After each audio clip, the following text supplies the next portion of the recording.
Cette vidéo, c'est pour éclaircir faille normale, faille inverse. Alors, je dessine au milieu une faille verticale avec un compartiment soulevé, un compartiment affaissé. Compartiment soulevé, ici compartiment affaissé.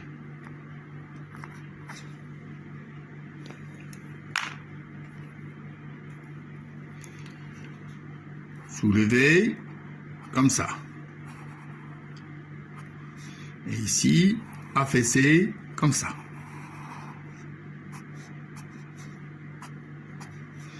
La couche 4, la couche 4. Sous la couche 4, il y a 3, puis 2, puis 1. Alors, 3, 2, puis 1. La faille verticale.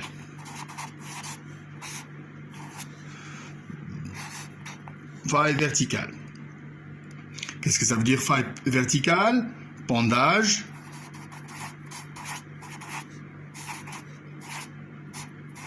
« 90 degrés. Ni vers la gauche, ni vers la droite. » Alors, mais lorsque le pendage est de ce côté-là, c'est-à-dire vers le côté gauche, et par exemple, c'est le compartiment soulevé qui se trouve du côté gauche, et le compartiment affaissé du côté droit. Ça, c'est une faille inverse.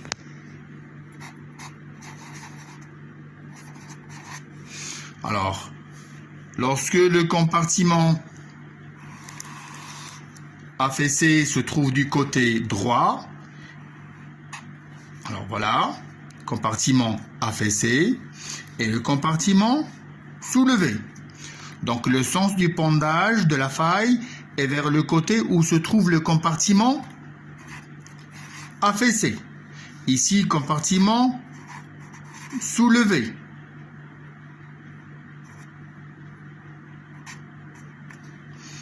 Ici, compartiment soulevé. Ici, compartiment affaissé.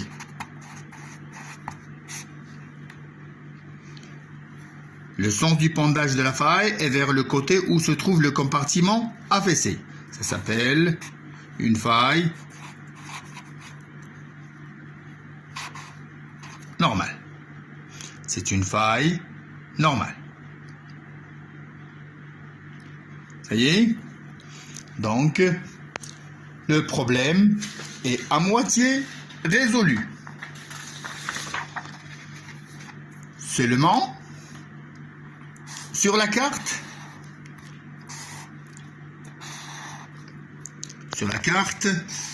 la situation n'est pas toujours facile. Au milieu, la faille verticale. Ici, la faille inclinée. Ici, la faille inclinée. Donc, ici, le problème est résolu. Puisque c'est une faille verticale, le sens du pendage de la faille n'est ni vers le compartiment affaissé, ni vers le compartiment soulevé. C'est vertical, il n'y a pas de sens de pendage. Ici, par exemple, j'ai le compartiment où se trouve la couche, par exemple, numéro 1. Et ici, c'est la couche numéro 5. Et ici, la couche numéro 7. Et ici, la couche numéro 2. Alors, la question à laquelle il faut répondre, où est le compartiment soulevé? Où est le compartiment affaissé?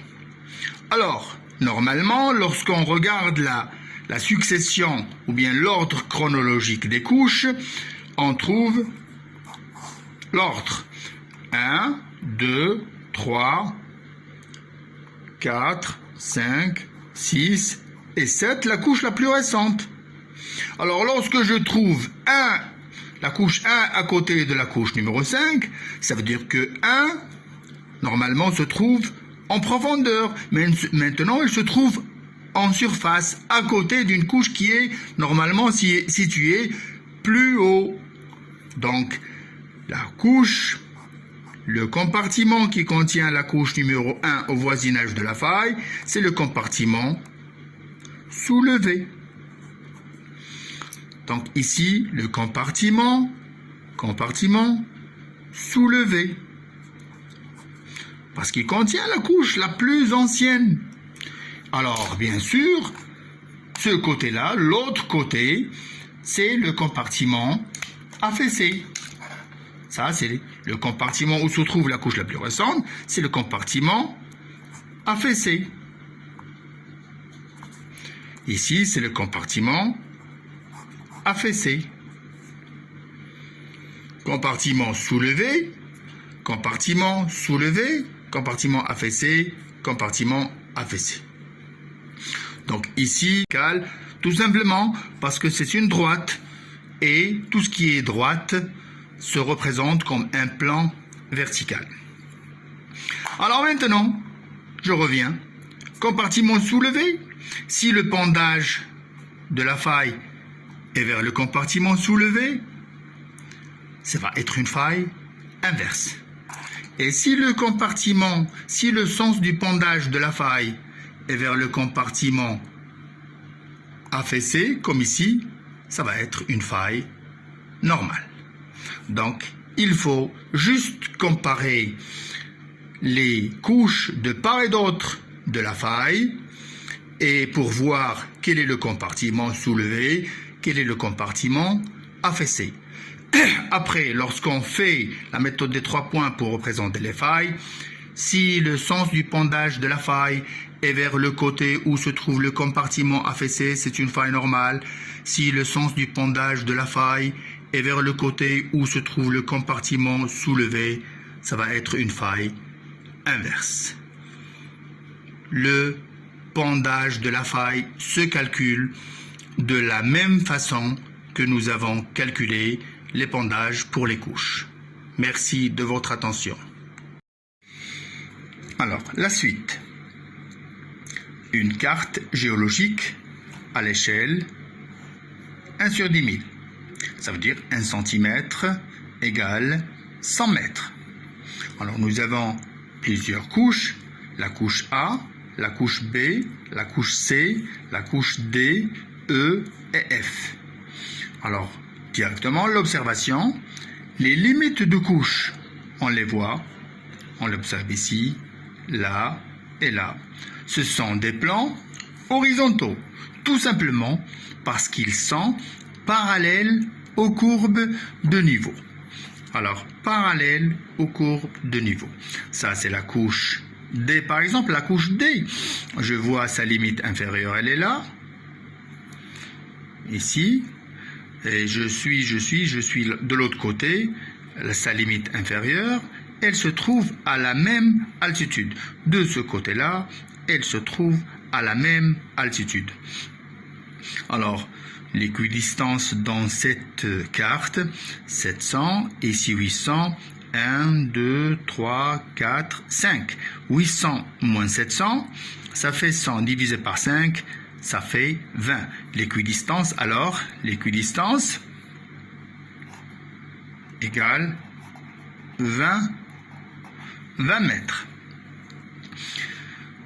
La limite inférieure de cette couche en bleu, la couche D, se trouve à 710, entre la courbe de niveau 700 et la courbe de niveau 720. Alors, approximativement 710. Alors 710, et sa limite supérieure se trouve entre la courbe de niveau 760 et 780, c'est-à-dire 710. Donc 770 et 710. La limite de la couche, je répète, la limite inférieure de la couche se trouve entre 700 et 720, c'est-à-dire 710. La limite supérieure se trouve entre 760 et 780, c'est-à-dire 770. 770 moins 710, ça fait 60. Donc cette couche E a une épaisseur de 60 mètres. 60 mètres. Alors, l'échelle de la carte, 1 sur 10 000. 1 sur 10 000. Ça veut dire que 1 cm, c'est 100 mètres. Alors, 60 mètres, ça va être 6 mm. 60 mètres, ça va être 6 mm. Lorsque je vais représenter la couche sous mon profil, elle doit mesurer 6 mm d'épaisseur. Voici le profil topographique effectué entre les points X et Y.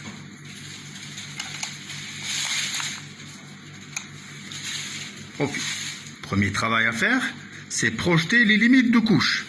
Je commence par la couche la plus récente. Limite ici. Alors, l'autre limite à ce côté-là. L'autre limite ici. Ah, c'est là où commence notre profil. Donc, de ce côté-là, l'affleurement de cette couche en orange, qui est la couche F, ne m'intéresse pas. Ce qui m'intéresse, c'est représenter les couches qui se trouvent entre le point X et le point Y. Je projette les limites et je joins les points. Ah, première limite, je fais le travail à la règle, quand je peux. Alors la deuxième limite de la couche E, c'est la limite inférieure, puisque je viens de tracer la limite inférieure de la couche F, qui est en même temps la limite supérieure de la couche E. Donc je passe à la limite inférieure de la couche E. Celle-là, elle se trouve à l'altitude, ici 600, 700, donc entre 700 et 720, nous avons dit, c'est ce qu'on vient de dire tout à l'heure, 710. Voilà, 710, c'est ici. Non, c'est pardon. Ça c'est la couche E. Ici, c'est pas la couche E. Voilà la couche E ici. La couche de tout à l'heure, c'est la couche D. Une petite erreur. Donc, je passe à la limite inférieure de la couche E qui se trouve à l'altitude, voilà, 600, 700, 800. Et donc ici, c'est 760 et ici, 780. Alors, 780, donc 770. Donc ici, c'est 770. Alors, de la même façon, de l'autre côté, ça doit être à 770, puisque les limites, 770. Alors, 770, je projette, elle est là. Je projette de l'autre côté, à la même altitude, 770. Je relie avec un trait. Et ça va être la même altitude, un trait horizontal. Donc ça, c'est la couche E. Et maintenant, je vais passer à la couche D. Alors, j'ai pas terminé avec la couche E. La couche E, elle est là. À la même altitude qu'ici. Voilà. Je projette. Et elle est ici. Hop. Même altitude. Même altitude. Ici, c'est la couche D. Elle se trouve à quelle altitude? 710. Voilà, 710. Voilà, 710. Il y a la couche C. Nous avons sa limite inférieure, ici. 600, 620, 640, et ici 660, donc la limite inférieure de la couche C se trouve à l'altitude 650. Projection, voilà 650. Voilà 650. Donc tout simplement, la limite inférieure 650. Voilà 650. 650. Alors, de l'autre côté, 600, 650, elle est là. Donc j'ai un petit morceau de la couche C ici. Voilà un petit affleurement de la couche C ici. C'est celui-là. Voilà, un tout petit peu ici. Et sous la couche C, qu'est-ce qu'il y a? Il y a la couche B. Voilà, C, C, C, C, C. Voilà un petit morceau de C. Il y a la couche B. À quelle altitude trouve la limite inférieure de la couche B? Alors ici c'est 600, ici c'est 580, ici 560, donc 570. Donc ici c'est 570.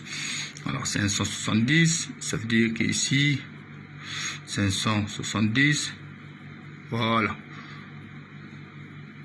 Voilà 570, 570, je projette ce point 570, voilà.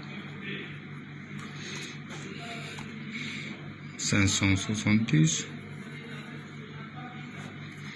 voilà, 570, 550, 570.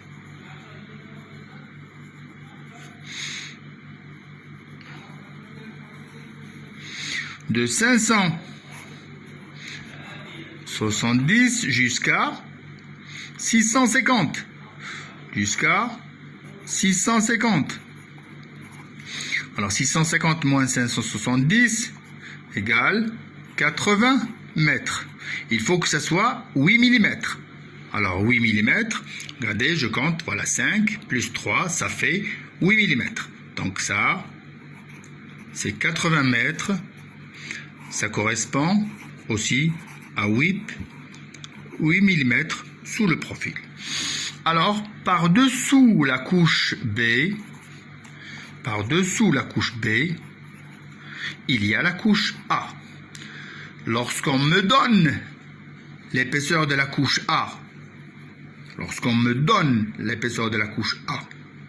parce que je n'ai pas la limite inférieure,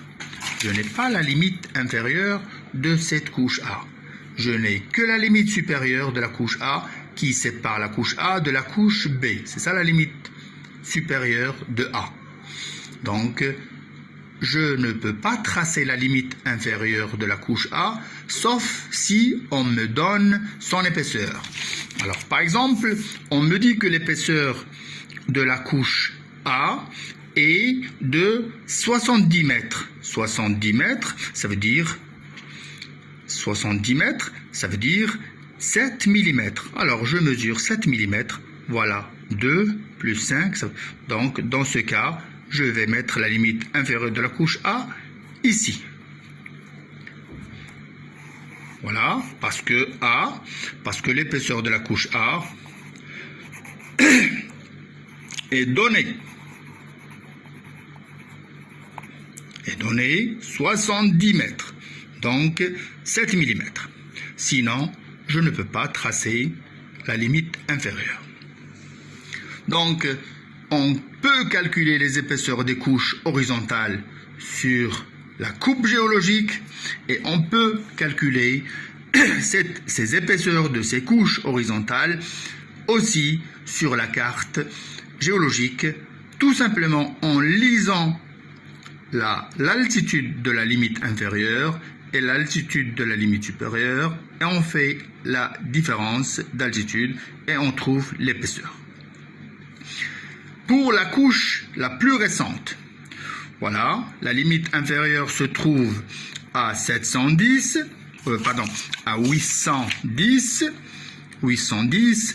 Alors, 800, la limite inférieure non, se trouve à 820. Ça c'est 800, 820, 840, 850. De 20 jusqu'à 50, ça fait 30 mètres. De 20, 800, 820, cette limite elle est confondue avec la courbe de niveau 820, ici 840, et le sommet se trouve à 850. Donc de 820 jusqu'au sommet 850, nous avons 30 mètres. 30 mètres. 30 mètres, ce n'est pas l'épaisseur de F, c'est ce qui reste de l'épaisseur totale de F, sachant que une partie a été enlevée par l'érosion. Merci de votre attention. La coupe doit être représentée de cette façon, avec une légende des 5 couches. Alors, A, B, C, A, B, C, D, E, F. 6 couches, pardon. 1, 2, 3, 4, 5, 6. Et on va mettre des figurés ici. Chaque figuré correspond à la couche. Alors, A, B, C, D, E, F. Dans l'ordre plus ancien. Et ici, la couche la plus récente. Alors, encore une autre vidéo pour montrer comment s'organisent les couches sur une carte géologique lorsqu'elles sont horizontales. Carte géologique à l'échelle 1 sur 10 000.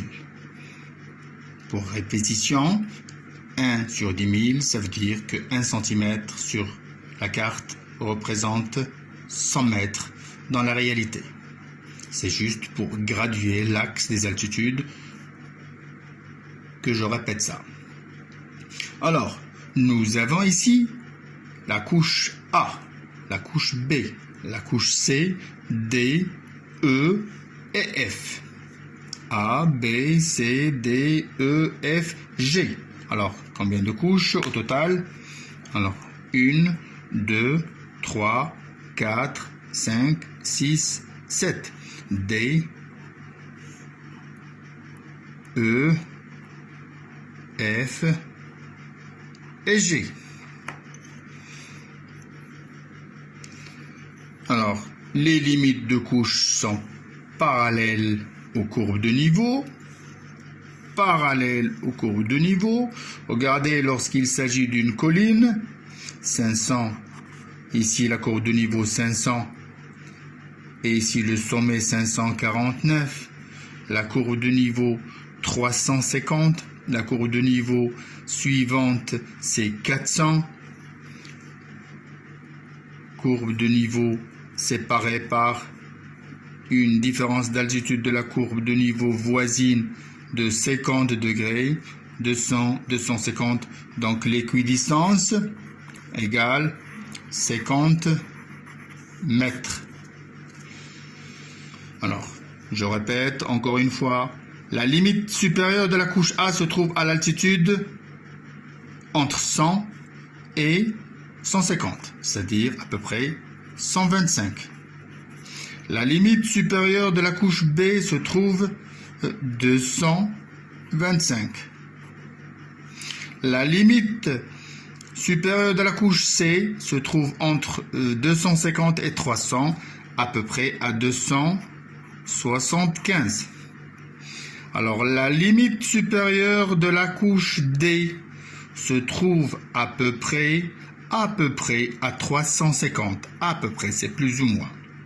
Alors voilà la courbe de niveau 350.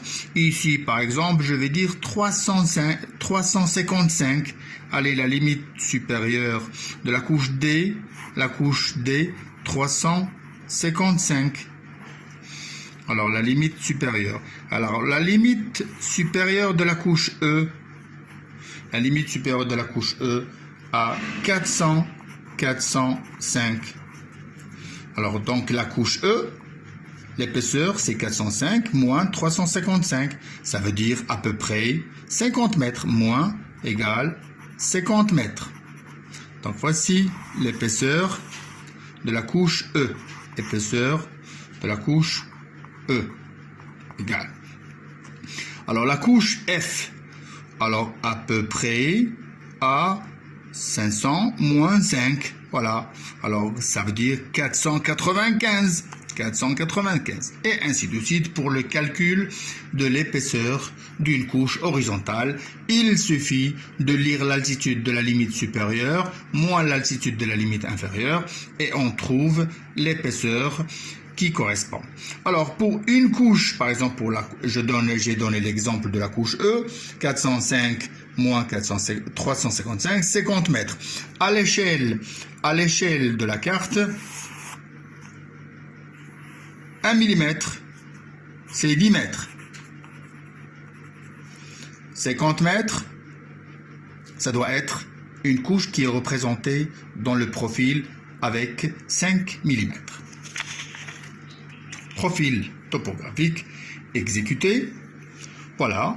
Et je commence par représenter la couche la plus récente qui est la couche G. L'altitude, la limite inférieure, bien sûr, elle est là.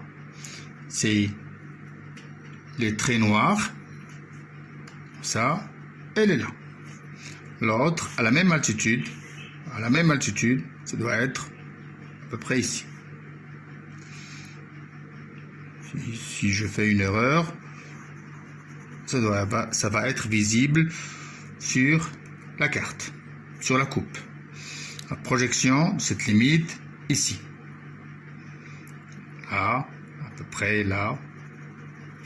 L'autre limite, à peu près là. Donc, voilà. Donc ça, c'est la couche G. Ça, c'est la couche F. La couche E, projection de la limite sur le profil, je vais la suivre, ici, va être ici. Voilà, et je trace la limite inférieure comme ça.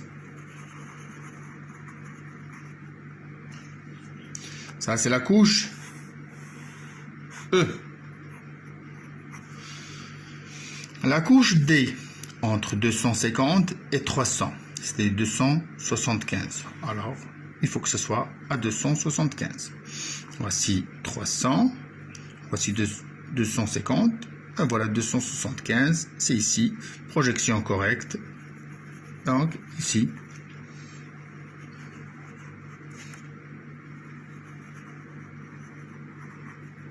Voilà. Voilà, c'est la couche D. C'est la couche D. Puis après, la couche C. 225. 225, si la projection est bonne, voilà, 225. Voilà, 225. C. Alors, et je continue la couche C. La couche C, comme ça. Voilà.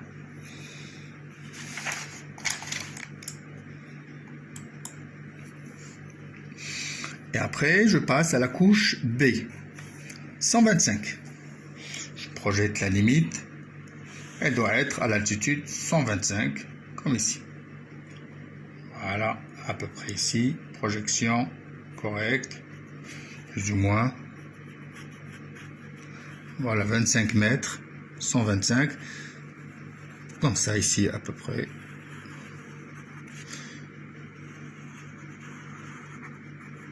Voilà. Ça, c'est la couche D.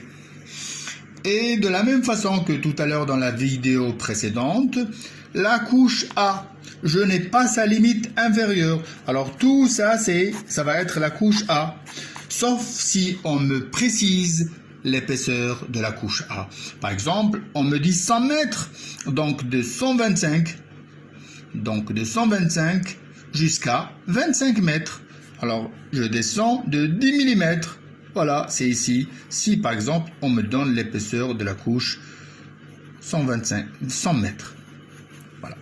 Alors, je mesure l'épaisseur d'une couche à partir de la limite supérieure d'une façon perpendiculaire. Alors, ça dépend. On va me donner ou non. Si on me donne l'épaisseur de la couche A, je dois la tracer sa limite inférieure.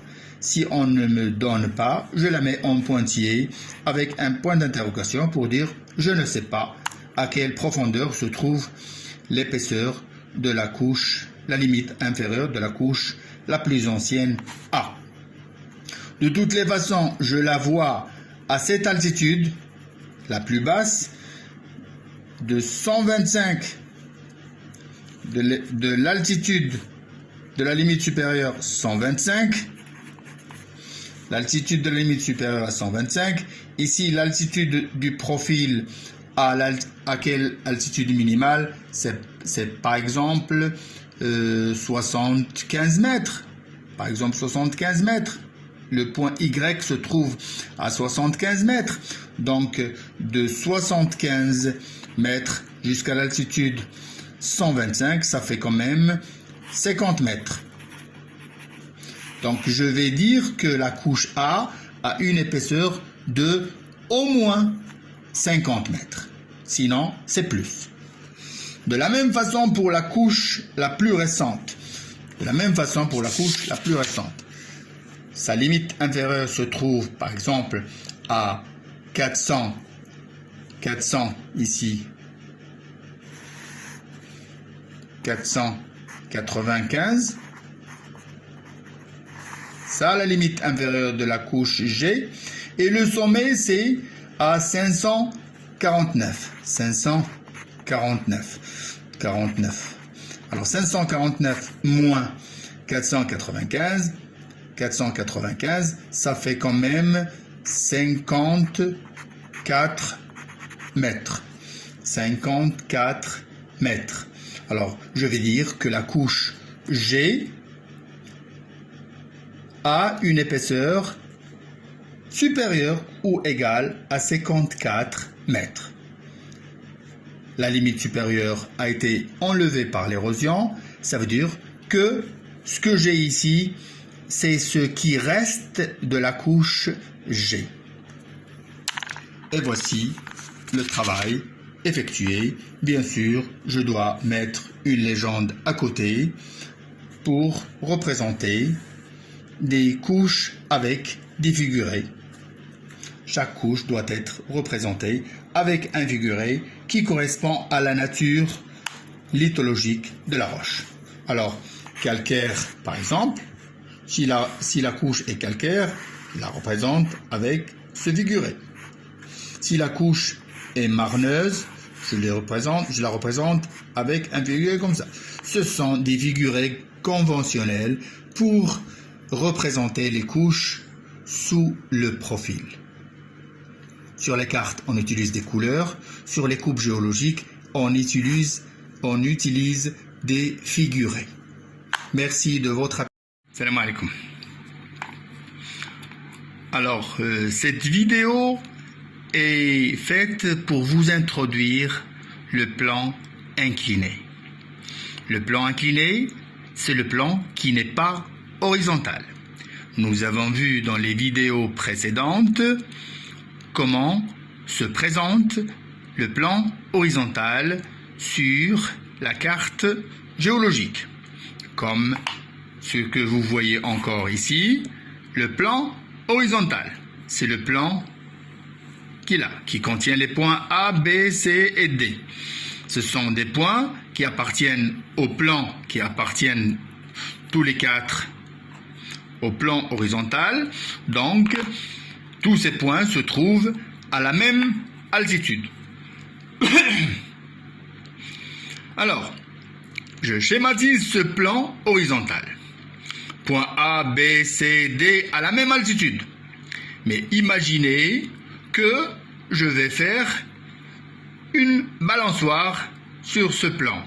Je vais garder le point B et C à la même altitude. C'est l'axe de la balançoire.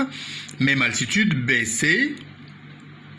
C'est-à-dire la droite qui passe par les points B et C se trouve à la même altitude, c'est-à-dire une droite horizontale et je vais monter, par exemple, le point A et descendre, bien sûr, le côté où se trouve le point D.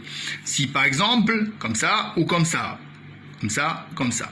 Alors, si par exemple le point A monte de 100 mètres, le point D va descendre de 100 mètres. Alors, l'altitude, le plan se trouve par exemple à l'altitude 300. Par exemple, l'altitude 300.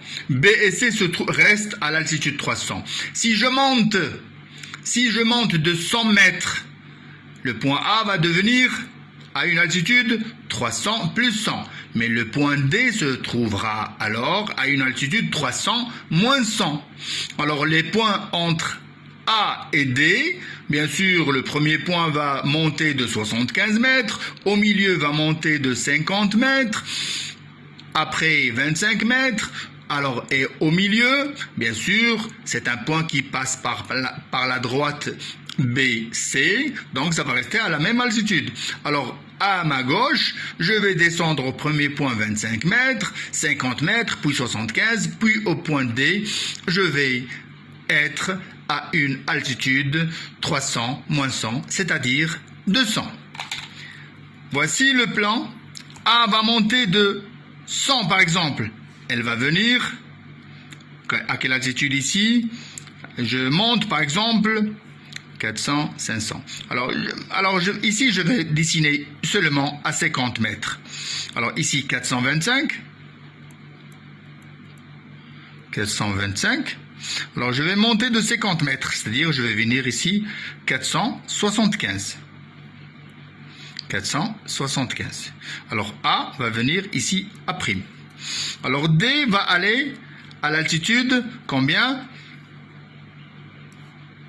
425 moins 50, c'est-à-dire va venir ici. 425 moins 50, ça veut dire 375. Ici, 375. Ici, ça va venir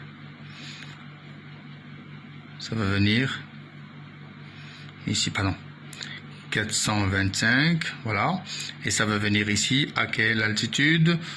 Entre 450 et 500, c'est-à-dire à l'altitude 475.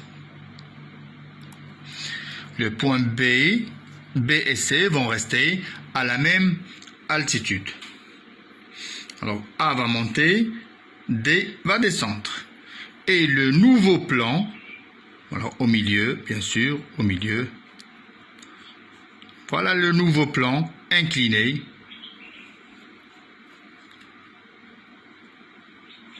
Alors, par exemple, entre le point C et le point A', alors ici ça reste 425, ici un peu plus haut, ça va être 450, etc. Je monte, jusqu'au maximum, c'est au point A', c'est 475.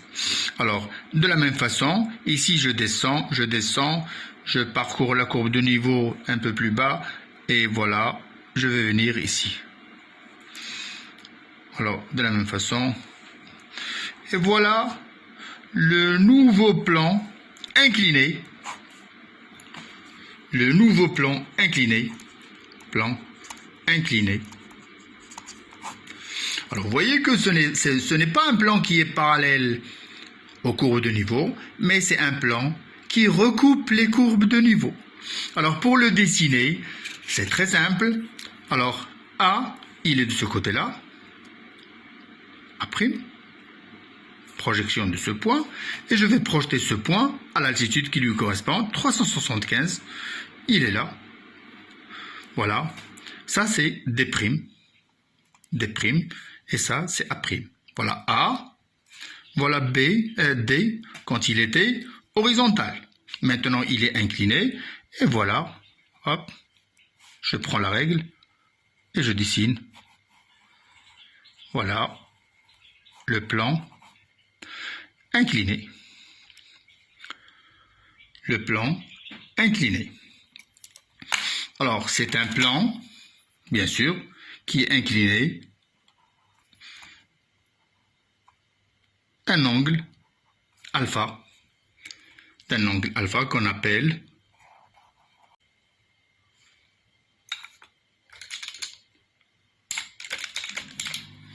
je compte le nombre de millimètres, par exemple ici, 1, 2, 3, 4, 5, 6, 7. Je trouve 7 millimètres ici. Et je trouve combien de millimètres ici, de là à là. Alors 10, 20, 30, 35. 35 millimètres. Alors comment je fais? Alors je trouve 7 millimètres. C'est le sinus alpha. Et 35 mm, c'est le cosinus alpha. 37, donc 7 sur 35, c'est 7 sur 35, c'est 0,2. Donc, tangente alpha égale 0,2. Alors, arc tangente 0,2, ça me donne alpha égale. Ou bien, je fais cette méthode pour calcul, ou bien, tout simplement, je vais lire et je trouve, par exemple, à peu près 10 degrés. À peu près 10 degrés. Je vais faire la lecture, je vais utiliser le rapporteur, mais il faut le poser correctement pour avoir une valeur. Salam alaikum. Cette vidéo représente une carte topographique à l'échelle 1 sur 10 000 avec une équidistance 300-400 ici. Donc cette courbe de niveau au milieu va être à l'altitude 350. Donc l'équidistance est de 50 mètres. Alors ici 400, ici la courbe suivante c'est 450 mètres, ici 500, ici 550 et le sommet par exemple à 570. J'ai représenté sur cette carte topographique un plan P, celui-là. C'est le plan P. Alors, c'est un plan P représenté par ce trait. Alors, si je vérifie tous les points de ce trait, j'ai choisi par exemple A, D, B, C, qui sont 4 points. Tous ces points se trouvent à la même altitude, entre la courbe de niveau 400 et la courbe de niveau 450. Par exemple, à 425. Tous les points du plan P se trouve à la même altitude. Donc c'est un plan horizontal. C'est un plan horizontal. Alors, les courbes de niveau, ça représente aussi des courbes de même altitude. C'est tout simplement l'intersection de plans imaginaires d'altitude 300, d'altitude 350, d'altitude 400, d'altitude 450, 500 et ainsi de suite avec la surface topographique. Donc, le plan P, comme il est horizontal, il va être lui aussi parallèle aux plans horizontaux imaginaires à partir desquels nous avons fait la carte topographique. Alors, puisque ces courbes de niveau, c'est l'intersection de plans imaginaires séparés par l'équidistance qui est ici 50 plans parallèles, plans horizontaux parallèles, et bien sûr, ça veut dire parallèle, ça ne se touche pas. Vous voyez, les courbes de niveau ne se touchent pas.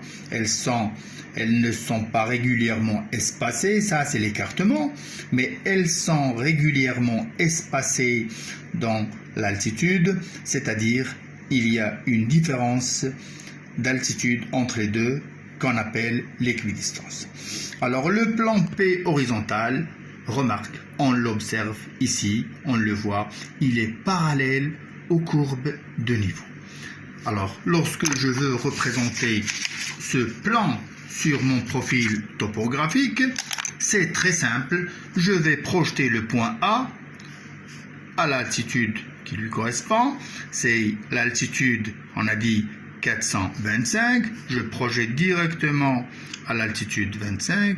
Ce point, il est sur le profil. De l'autre côté, le point D, 425. Et je relie les deux. Je relie les deux avec une règle, ou comme ça à la main. Et voici le plan P qui peut être la limite d'une couche, qui peut être n'importe quoi, un plan qui est représenté par l'intersection de ce plan avec le plan vertical où j'ai représenté mon profil topographique. Voici les deux points qui se trouvent à la même altitude. Tous les points du même plan horizontal se trouvent à la même altitude. Salam alaikum. Alors, je vais essayer de commencer par vous montrer comment on dessine d'une façon simplifiée une carte topographique. Ici, comme vous le voyez, représenté un relief, une montagne, avec un sommet, par exemple, à peu près 500 mètres d'altitude. Ici, des courbes, des plans horizontaux. Le premier plan horizontal de référence, c'est la surface de l'eau de mer qui est considérée comme un plan horizontal d'altitude 0. Nous avons choisi des plans horizontaux d'altitude 100, puis 200, 300, 400, 500 et ainsi de suite. Donc, régulièrement espacés par une différence d'altitude 100. Bien sûr, on peut avoir des altitudes négatives dans les profondeurs des zones marines, moins 100 par exemple, moins 200 et ainsi de suite.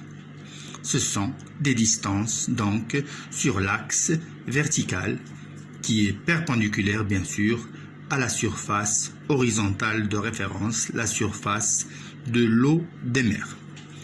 Alors, l'intersection de ces plans horizontaux imaginaires avec la surface du relief, qu'on appelle la surface topographique, va me donner sur le relief des lignes qui regroupent tous les points de même altitude à la surface du relief. Lorsqu'on projette ça sur du papier pour faire une carte topographique, nous allons avoir des courbes qui regroupent bien sûr, je le répète, les points de même altitude. Altitude 0, courbe de niveau d'altitude 0, courbe de niveau d'altitude 100 mètres, 200, 300, 400, 500. Alors, lorsque je passe d'une courbe de niveau à la courbe de niveau suivante, je vais monter, par exemple, de 0, de l'altitude 0, à l'altitude, je vais monter de la courbe de niveau 0 à l'altitude 100. La courbe de niveau suivante. Je vais parcourir une distance réelle, distance réelle. Et je vais monter une hauteur. Cette hauteur, c'est l'équidistance.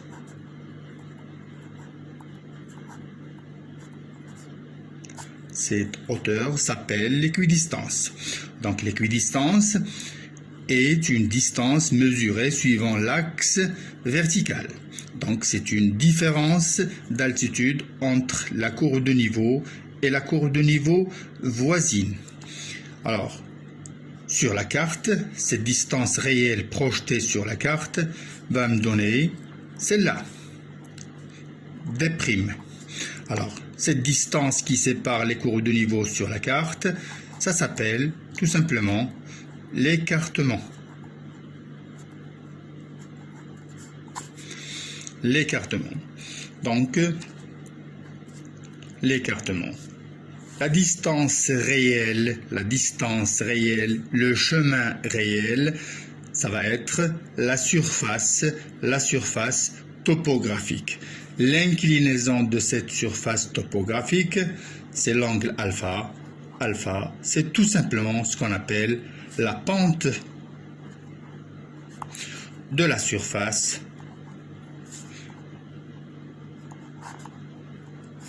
topographique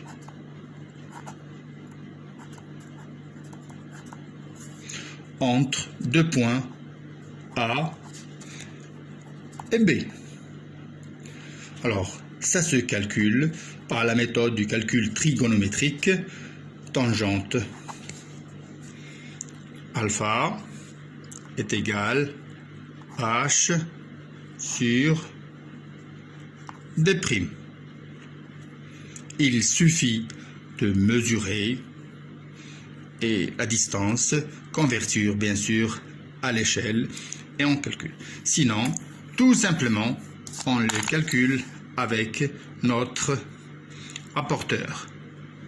Comme ça, poser le rapporteur correctement et ça va me donner à peu près un angle de 38, un petit peu voisin de 38 degrés. La méthode facile, c'est de lire sur un rapporteur ou bien de faire le calcul trigonométrique.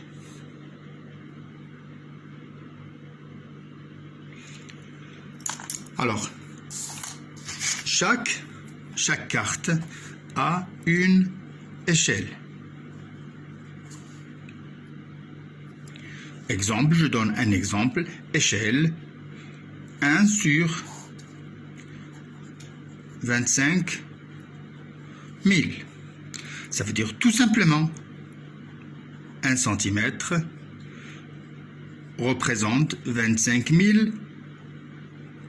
centimètres. Ou encore 250 mètres. L'échelle de la carte. Alors, je résume. La différence d'altitude qui sépare deux courbes de niveau, ça s'appelle l'équidistance. Par les courbes de niveau, elle est variable. Elle est variable. Elle n'est pas constante.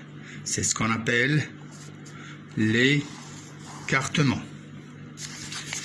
La pente est calculée par la méthode trigonométrique ou bien en utilisant le rapporteur. D'une autre façon, la pente, c'est tout simplement l'équidistance divisé par l'écartement. Donc, comme l'équidistance est constante et l'écartement est variable, la pente est faible lorsque l'écartement est grand et la pente est faible lorsque l'écartement diminue. Autrement dit, lorsque les courbes de niveau sont espacées, c'est-à-dire loin les unes des autres, la pente va être faible. Et lorsque les courbes de niveau sont serrées, rapprochées les unes des autres, la pente va devenir forte. Merci de votre attention. Salam alaikum. Alors, dans cette vidéo numéro 2, je vais essayer de vous montrer comment on va exécuter un profil topographique entre un point A et un point B. Alors, c'est quoi le profil topographique?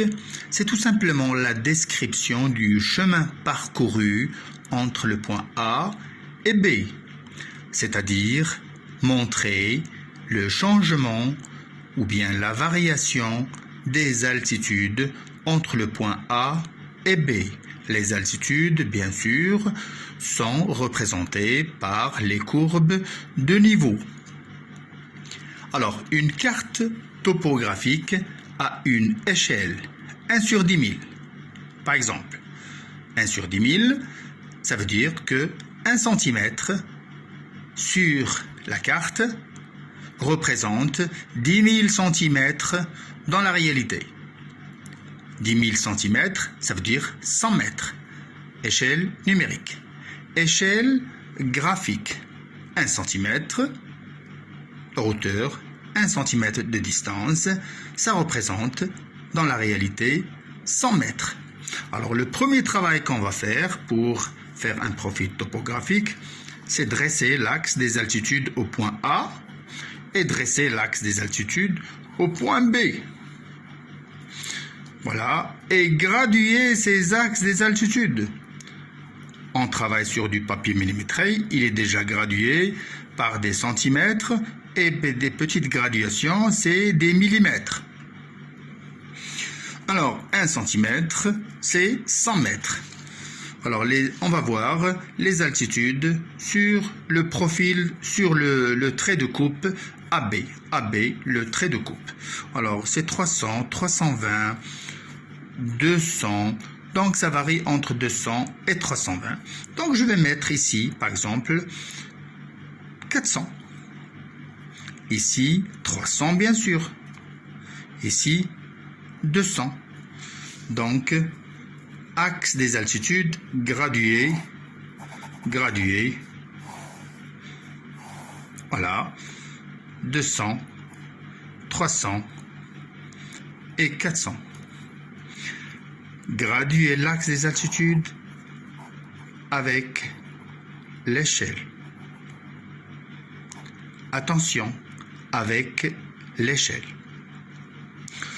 Premier travail terminé. Deuxième travail, c'est repérer les points qu'on va projeter. Voici les points qu'on va projeter.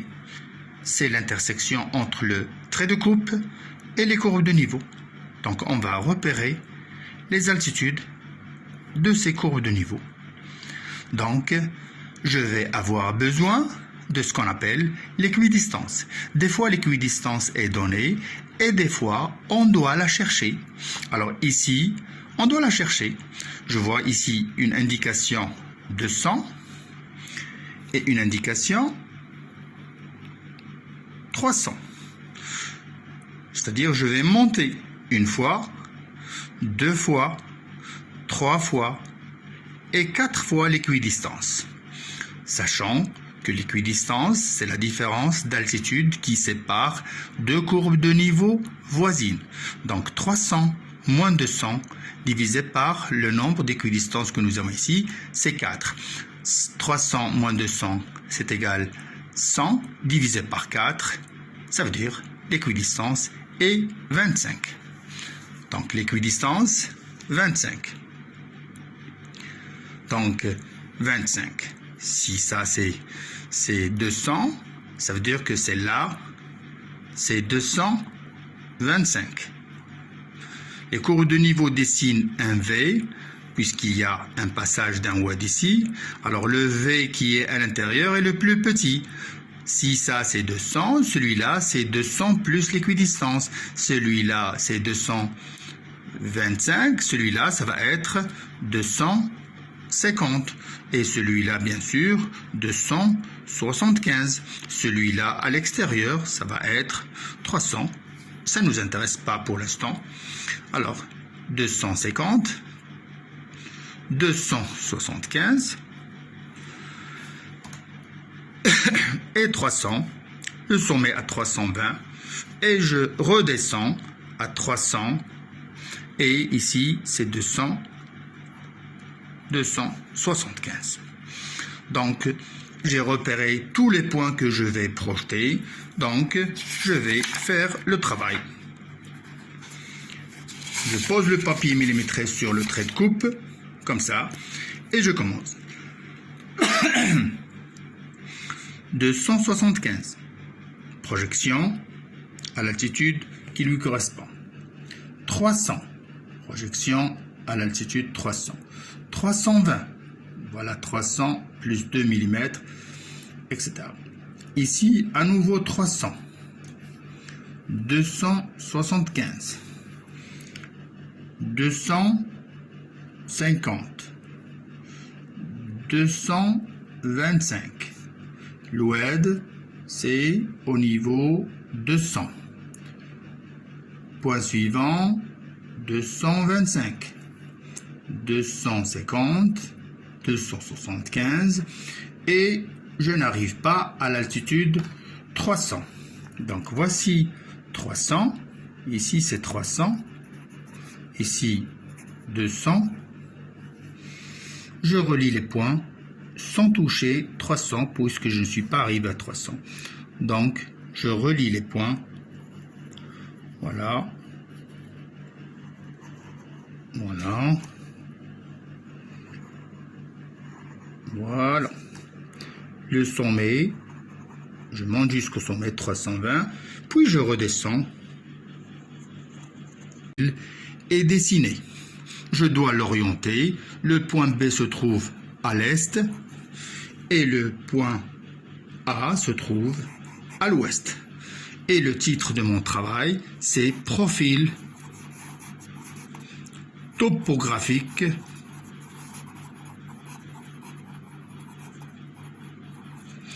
sur la carte topographique.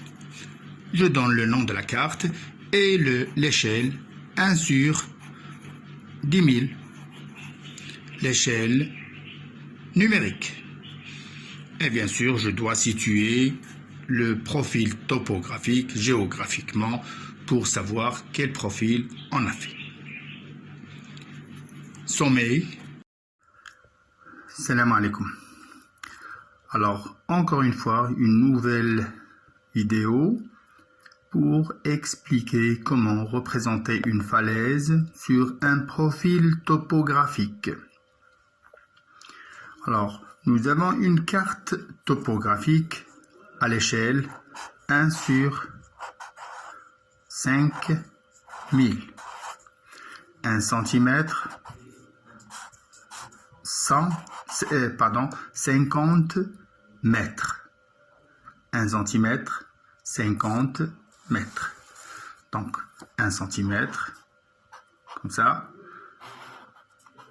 1 cm comme ça. 50 mètres. Ici, la même chose. 50 mètres. L'équidistance. L'équidistance, soit elle est donnée, soit on la cherche. Alors, j'ai des indications, 500 et 600. 1, 2, 3, 4, puis 5, équidistance entre 500 et 600. 600 moins 500, ça fait 100. Divisé par 5, ça veut dire que l'équidistance, elle est combien? 20. L'équidistance, calculée, 20. Alors, c'était même pas la peine, puisque ici, nous avons l'indication 580, et juste à côté, 580, parce qu'il y a un watt qui sépare, et juste à côté, il y a la courbe de niveau 600. Donc, la différence d'altitude entre deux courbes de niveau successives, qui est la définition de l'équidistance, c'est marqué, c'est 20. Donc, l'échelle, je répète, c'est 1 sur 10 000, 1 sur 5000, donc 1 cm, c'est 50 mètres. Alors, le premier travail qu'on doit faire, c'est graduer l'axe des altitudes. Alors, 1 cm, 1 cm, 1 cm, 1 cm. Alors, les altitudes varient entre, par exemple, 560 et 725 maximum. Donc, je vais mettre ici 700. Et ici, 1 cm pour 50, ça veut dire 650. Plus bas, je dois mettre 600, 550 et ainsi de suite. Puis après, je vais commencer le deuxième travail. Je vais repérer les altitudes. Alors, 500, 520, 540, 560 et la dernière courbe de niveau ici, c'est 580. Alors ici, 700, ici 720, voilà 720, courbe de niveau 700, cette courbe de niveau c'est 720, je la trouve ici et là. Alors puisqu'il y a un sommet ici, donc je vais descendre. Alors si ça c'est 720, ça c'est 700, voilà, elle est là. Alors, je vais descendre, puisque j'ai un sommet ici, je descends de part et d'autre du sommet. Et je vais aller descendre jusqu'au dernier point ici, avant la falaise, 690 par exemple. De ce côté-là, la même chose, à peu près 690. Alors, vous avez le symbole de la falaise sur la carte, ici, avec des petites dents dirigées vers le côté ouest, et ici, les petites dents dirigées vers le côté est. Alors, on va dire que cette falaise regarde vers l'est, et celle-là, bien sûr, regarde vers le côté ouest. Notre profil est orienté est-ouest. Nous allons représenter une falaise qui regarde vers l'est et une falaise qui regarde vers l'ouest. Tout simplement, encore une fois, je répète, le sens du regard, le regard de la falaise. La falaise regarde vers le côté le plus bas en altitude, c'est-à-dire des altitudes, de ce côté-là, des altitudes moins. Et ici, des altitudes plus, c'est-à-dire supérieures. Et bien sûr, ici, des altitudes inférieures. Bon, on passe à l'exécution du profil topographique avec une falaise. Donc, j'ai repéré les courbes de niveau.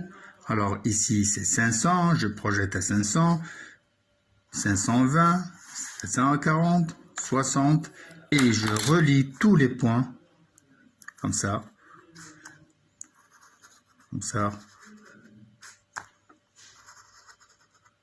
voilà.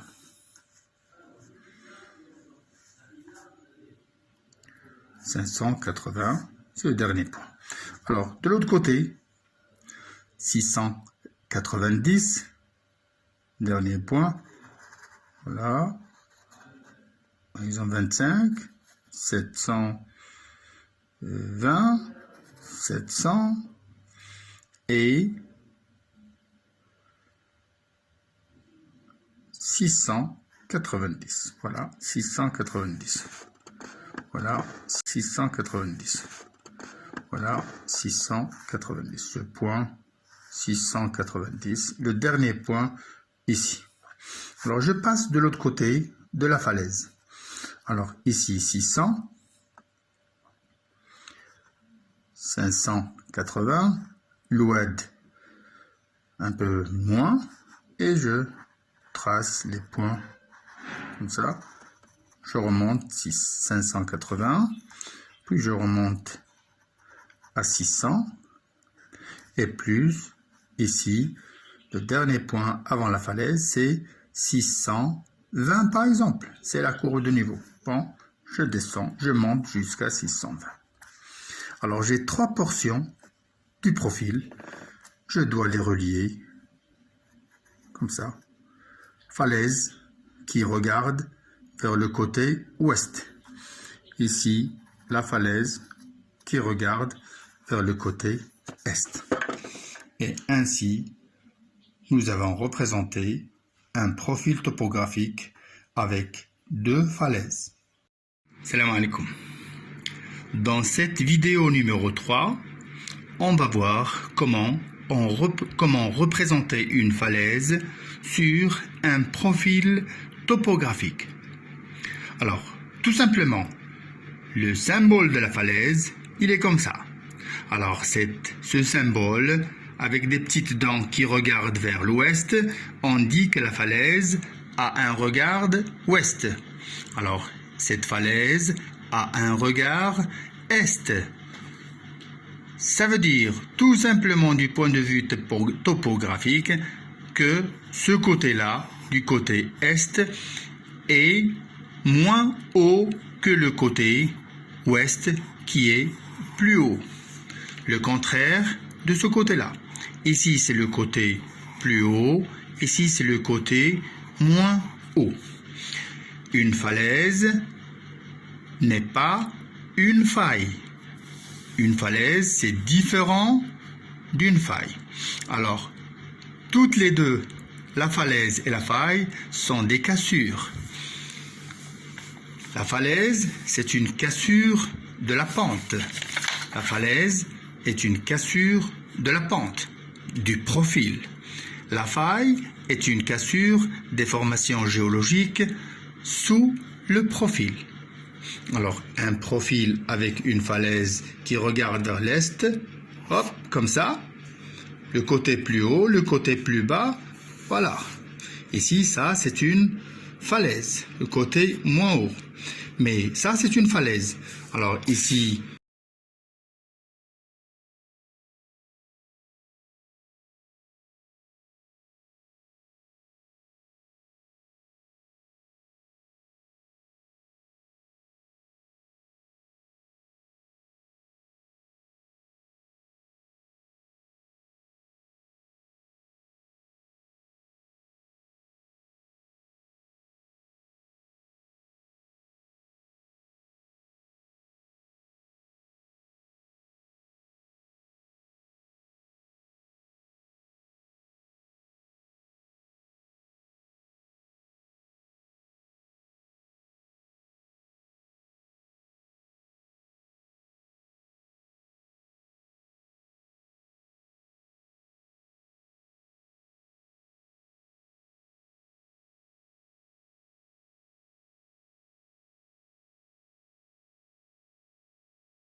300, j'ai 300, un peu plus que 320, je monte, 340, le sommet 350, le point suivant ici c'est 340, voilà 340, voilà le sommet, puis jusqu'ici, jusqu'à la falaise, ici la falaise, c'est ici, donc 320, voilà 320 c'est 2 mm plus haut, voilà. Je fais le profil de l'autre côté, alors l'oued se trouve par exemple à 230, l'oued se trouve à 230, voici 230, voilà, je monte ici 230 jusqu'à 275, alors voici 275 ici, voilà. De l'autre côté, je monte 240, puis 260, à 270, ici 270. 270 et j'arrive à la falaise comme ça. Alors le dernier point c'est, on a dit par exemple de l'autre côté ici c'est par exemple 320, donc je reviens, alors ici c'est 320, voilà, 340, voilà, 360, 360 ici, un sommet par exemple 370, et voilà mon profil. Vous voyez qu'il y a un décalage, voici le décalage, ça c'est la falaise, et de ce côté-là, la falaise. Alors, la hauteur de la falaise ici, c'est 320 moins 275, une falaise de hauteur 45 mètres. Ici, une falaise de hauteur 320 moins 270, 50 mètres. Ainsi, j'ai fait mon profil topographique avec deux falaises. Cette falaise regarde vers le côté est, l'orientation du profil, ici c'est le côté ouest. Donc cette falaise a un regard ouest et cette falaise regarde vers l'est.